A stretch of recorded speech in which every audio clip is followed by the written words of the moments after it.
Mesdames, Mesdemoiselles et Messieurs, bienvenue sur les Media News dans cette nouvelle édition de notre journal télévisé. Nous allons découvrir ensemble les principaux titres de l'actualité d'aujourd'hui. L'arrivée du président de Guinée équatoriale pour une visite d'État en Algérie. Msahel au Caire pour la réunion tripartite Algérie, Égypte, Italie. Baccalauréat 2015, la ministre donne le coup d'envoi depuis Adrar. Et enfin, l'insuline produite à Constantine, bientôt sur le marché algérien. Le président de la République de Guinée équatoriale, Obiang Nguema Bassongo, est arrivé ce dimanche à Alger pour une visite d'État de 2 jours, à l'invitation du président de la République, Abdelaziz Bouteflika. M. Nguema Bassongo a été accueilli à son arrivée à l'aéroport international Houari Boumedienne par le président du Conseil de la Nation, Abdelkader Ben Salah, en présence de membres du gouvernement. Cette visite sera l'occasion pour les deux pays de donner une impulsion nouvelle à leurs relations d'amitié et de coopération dans tous les domaines, a indiqué un communiqué de la présidence de la République. Les entretiens entre les deux chefs d'État leur permettront également de passer en revue des questions régionales et internationales d'intérêt commun, notamment la sécurité et la paix en Afrique, ainsi que le développement économique et social du continent, a-t-il ajouté. La diplomatie. Le ministre d'État, ministre des Affaires étrangères et de la coopération internationale Ramtan Lamamra a reçu dimanche à Alger le vice-ministre qatari des Affaires étrangères chargé de la coopération internationale, Cheikh Mohamed Ben Abdelrahman Ben Jassim El Thani. Il y a une convergence de vues entre l'Algérie et le Qatar concernant les dossiers épineux libyens, d'où la nécessité d'une coordination avec les frères en Algérie, a déclaré Cheikh Jassim à la presse au sortir de l'audience. Le ministre qatari a indiqué que sa visite en Algérie visait à examiner le développement des relations bilatérales et s'inscrivait dans le cadre de la coordination de l'action politique bilatérale concernant tous les dossiers, particulièrement le dossier libyen. L'Algérie étant un État voisin de la Libye, le responsable qatari a salué le rôle de l'Algérie concernant la crise malienne, souhaitant que l'accord d'Alger signé par les parties maliennes aboutisse à un accord final le mois prochain. Le ministre des Affaires maghrébines de l'Union africaine et de la Ligue arabe, Abdelkader Ben Sahel, est au Caire pour prendre part à la réunion tripartite Algérie, Égypte, Italie sur la Libye, prévue ce dimanche. Et ce, à l'issue de sa participation à la 6e réunion des ministres des Affaires étrangères des pays voisins de la Libye, qui s'est tenue vendredi à N'Djamena au Tchad. Cette importante rencontre intervient à la suite de la 3e réunion du dialogue interlibyen ayant regroupé les leaders et les chefs de partis politiques et activistes libyens les 3 et 4 juin à Alger sous l'égide des Nations Unies. La participation de Msahel à cette rencontre vient confirmer l'engagement de l'Algérie à accompagner les frères libyens dans ce contexte de crise. Elle confirme également sa participation positive aux efforts diplomatiques intenses pour une solution politique à la crise en tant que seul moyen pour préserver l'unité et la souveraineté de la Libye. Éducation. La ministre du secteur Nouria Ben Rabrit a donné ce dimanche à 8h depuis Adrar le coup d'envoi officiel de l'examen du baccalauréat session juin 2015. La ministre a procédé à l'ouverture des plis du sujet de l'épreuve de langue arabe au niveau du lycée El-Garout Boualem, au chef-lieu de Wilaya, en présence des autorités locales. Madame Nouria Ben Rabrit doit également assister à l'après-midi de la même journée au lycée Hamid Haddour, dans la Wilaya de l'Arwat, à l'ouverture des plis renfermant les sujets des épreuves de sciences islamiques. Au total, 853 780 candidats à travers l'ensemble du territoire national, dont 629 000 dureront jusqu'au 11 juin. Le baccalauréat concerne également cette année 57 464 candidats de l'Office national de l'enseignement et de la formation à distance, 24 candidats du lycée international, 248 candidats des écoles des cadets de la nation, outre 18 339 candidats en langue amazigh. Parmi le nombre global des candidats, 3 718 sont issus des écoles privées, 374 candidats aux besoins spécifiques, 1093 candidats étrangers et 2593 candidats issus des centres de rééducation. Les relations entre l'Algérie et le Royaume d'Arabie Saoudite sont toujours aussi bonnes, a affirmé samedi soir à Constantine l'ambassadeur de ce pays à Alger, Mahmoud Ben Hussein Katen. Nos relations sont toujours aussi bonnes et rien ne peut les perturber, a déclaré le chef de la mission diplomatique saoudienne en Algérie à sa sortie de la salle de spectacle Ahmed Bey, où venait d'être donné le spectacle d'ouverture de la Semaine culturelle d'Arabie Saoudite à Constantine. Évoquant les relations culturelles entre les deux pays, M. Katan a indiqué que la Semaine culturelle d'Arabie Saoudite à Constantine reflète la profondeur des liens culturels et sociaux entre les deux peuples.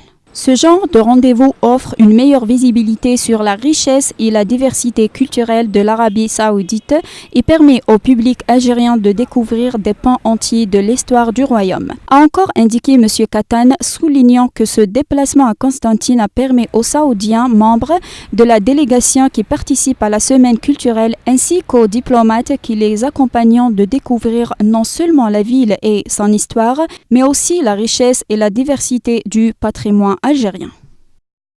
Sécurité, une cache contenant un pistolet mitrailleur de type Kalachnikov, 3 grenades offensives et 200 litres de carburant a été découverte dimanche dans le sud-est du pays par des éléments de l'armée nationale populaire, indique le ministre de la Défense nationale dans un communiqué. Un détachement relevant du secteur opérationnel d'Ain Amenas, 4e région militaire, suite à une patrouille menée ce dimanche près de la localité frontalière de Debdeb, a découvert une cache contenant un pistolet mitrailleur de type Kalachnikov, 3 grenades offensives, 2 paires de jumelles et 200 litres de carburant. Par ailleurs, et au niveau de la 6e région militaire, 2 détachements relevant du secteur opérationnel de Tamarasset et de Ain Ghazam ont appréhendé samedi 3 contrebandiers et ont saisi un fusil de chasse de calibre 12 mm, une paire de jumelles, une quantité de munitions, un détecteur de métaux et 2 groupes électrogènes. Santé, le directeur marketing du groupe Saïdal, Naili Sadeddin Yahya, a révélé à Boston aux États-Unis que l'insuline produite à Constantine sera disponible sur le marché national au cours du premier semestre 2016. En marge de la 75e session de l'Association américaine du diabète, M. Naili a affirmé que l'unité de Constantine de production d'insuline lancera à partir du premier trimestre 2016 la production d'insuline sous forme de flacons ou de stylos. Il a indiqué à l'occasion que la production d'insuline dans le cadre du partenariat conclu en 2014 entre le groupe Saïdal et les laboratoires d'Ania Novo Nordisk vise en premier lieu à couvrir les besoins nationaux en insuline. L'usine produira 3 millions d'unités en flacons et 7 millions d'unités en stylos pour se lancer ensuite dans l'exportation, a-t-il ajouté. M. Naili a annoncé la production de 200 types de nouveaux médicaments destinés au traitement de maladies chroniques, notamment le diabète et les maladies cardiovasculaires. La plateforme nationale d'associations solidaires avec le Sahara a appelé le gouvernement espagnol à faire preuve de décision et de courage à assumer ses responsabilités vis-à-vis du Sahara occidental.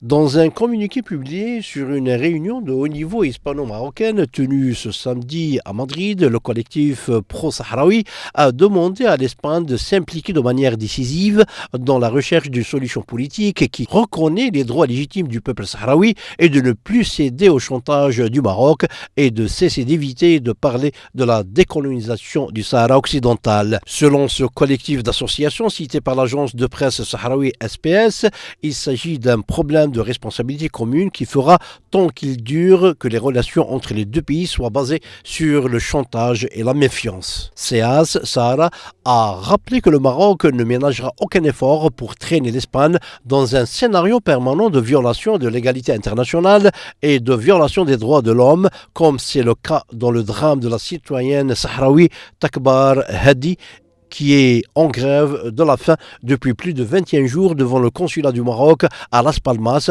pour réclamer la dépouille de son fils assassiné dans les territoires occupés du Sahara occidental par des colons avec la complicité des autorités marocaines. Diplomatie internationale, Angela Merkel et Barack Obama ont choisi le cadre pittoresque d'un village des Alpes bavaroises pour afficher leur entente à l'ouverture du sommet du G7 en Allemagne et adresser une mise en garde au grand absent Vladimir Poutine. Avant de s'attaquer à des sujets plus ardus, violence dans l'est de l'Ukraine, crise grecque, progression des terroristes de l'organisation Daesh en Irak et en Syrie, les deux dirigeants ont déambulé dans les rues de ce village aux airs de cartes postales.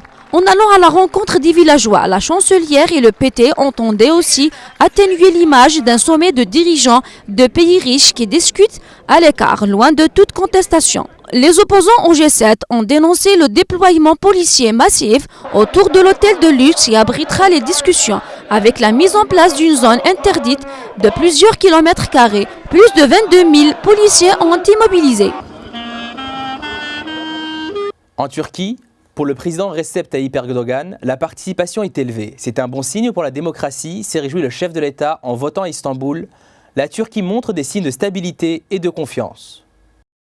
Pour satisfaire son ambition, Erdogan a besoin d'un raz-de-marée électoral. Si l'AKP, son parti favori, rafle les 2 tiers, 367 des 550 sièges de députés, il pourra voter seul la réforme constitutionnelle qui renforce ses prérogatives. S'il n'en obtient que 330, il pourra la soumettre à référendum, sinon son rêve s'écroulera. Mais les dernières enquêtes d'opinion suggèrent que le président pourrait perdre son pari. Plus que les 2 grands parti d'opposition, le Parti républicain du peuple CHP, social-démocrate, et le Parti de l'action nationaliste MHP, droite, le Parti kurde constitue le principal obstacle sur la route d'Erdogan. Plus de 400 000 policiers et gendarmes ont été déployés pour assurer la sécurité du scrutin, selon les médias turcs. Seuls des incidents isolés ont été signalés, dont une brève échauffourée entre électeurs qui a fait 15 blessés à Suneli Urfa, au sud-est du pays.